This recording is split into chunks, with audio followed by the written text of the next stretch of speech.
Hi everyone, this is Marquita with MW Reborn Nursery, and today we're going to continue our painting journey with part 3. What you'll need is the kit that we neutralized in part 2. You will also need some type of paper towel. You'll need your thinning medium, your paints. I only have the Flesh paint here, but I'll be adding more paint as we go. This one is Flesh 03, nice brown paint to go with our AA baby. You'll need sponges. This particular sponge, I ripped the top off so we can get this sort of natural texture and not have straight lines when we pounce it onto our doll. So just rip the top off and you'll be ready to go. Then I have my brushes. I have my paintbrush and my mop brush to get the creases out. And here you'll need a jar, a glass jar, or some type of white bowl to start. So to start off with, let's add some of our paint thinner into our jar or bowl. Let's make sure to add enough in there that you can cover the entire kit more than one time. Usually this is my base layer and I add colors to this base, so I want to make sure there's enough paint in the jar to make at least 3 or 4 layers onto the baby without having to create a new mix, since the color will change every single time you create a new mix. So I'm adding quite a bit of this Flesh 03 into the jar and just really mix it up nicely. You want it to be like a milky consistency, not too thick, not too runny, but enough that you'll see a difference when you start to put it on the doll kit.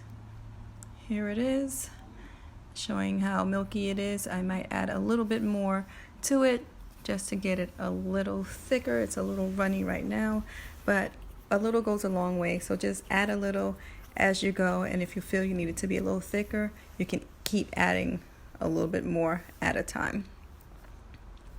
Okay, so now at this point I feel like I need to add some other colors to make the coloring of the base layer look a little bit more realistic. So instead of just brown, I plan on adding some blue, and this is vein blue, and some red, and this is pyro red. I think I said that correctly.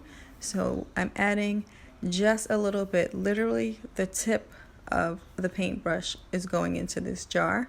As you can see, I just don't have a ton of paint in my paint tubes anymore, but it looks like I'm swishing it around a lot. I am not. And then a very little bit of the red. This will warm up the brown, and the blue actually darkens it a little bit.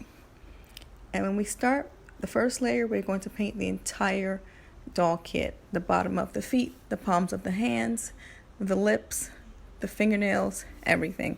This really quickly, as you can see, I stuck the end of a broken paintbrush into the bottom of the limb. It helps secure the limb and hold the limb steady as I paint and pounce. I do it sometimes. I don't do it all the time, but sometimes it helps. So now let's start painting. So I take my brush, dip it in the paint, and I add it to the bottom of the foot. This is going to be the first layer for the foot, the bottom layer of the foot, and it really isn't going to get too many layers after that, but that's where I like to start, just to get into all those creases. Make sure that you dab your brush a little bit so you don't have paint running all over the place. I tend to do that a lot, but I'm used to doing it, and as a beginner it's best to just put a little bit on the brush and then just wipe it off. Then you start pouncing. Pounce, pounce, pounce. You want to get all the creases, all the edges. You want to spread this paint around nicely. Make sure as you are pouncing, you're also dipping your sponge onto your paper towel to get the excess paint off. You don't want to have a soggy sponge, because then your paint will never blend that nicely and you'll have splotches all over the limbs. So paint, pounce, and dab. Paint, pounce, and dab. And that's really the only way to spread all of that paint around and get it on there nice and evenly.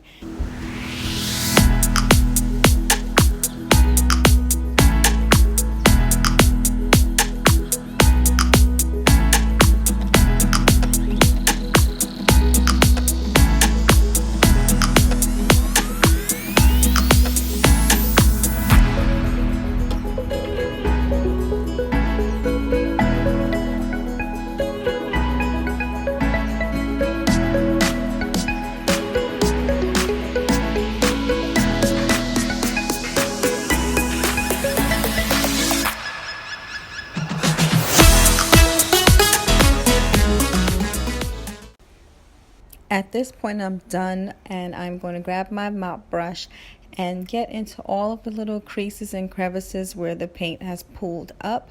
You don't want to leave that there because then your baby will have all these permanent dark creases.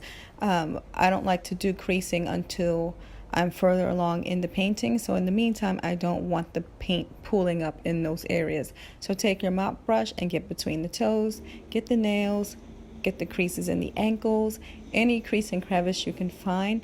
Let's go ahead and get it out with the mop brush, and you can blend a little bit more by pouncing onto the kit with the sponge.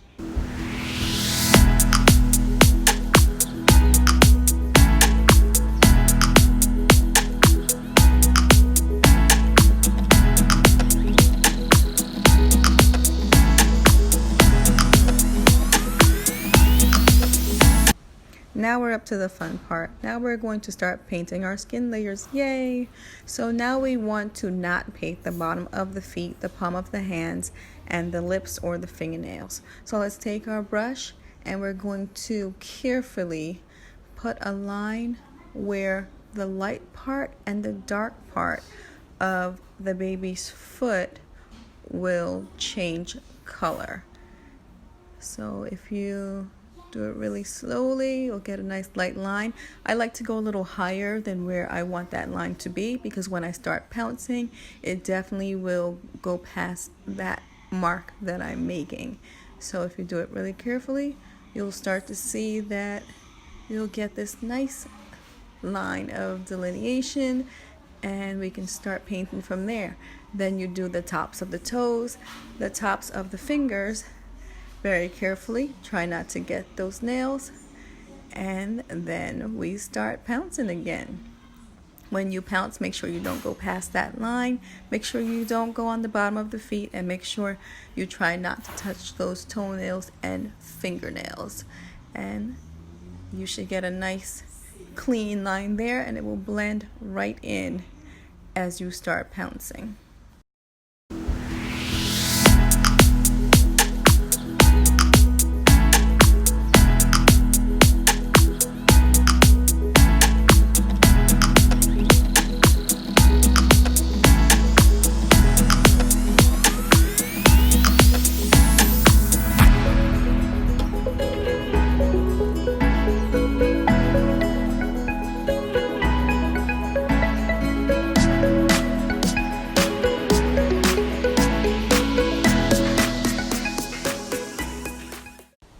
Now that we finished that limb, we have 3 others to do. So let's do the exact same thing on the other foot and the 2 arms.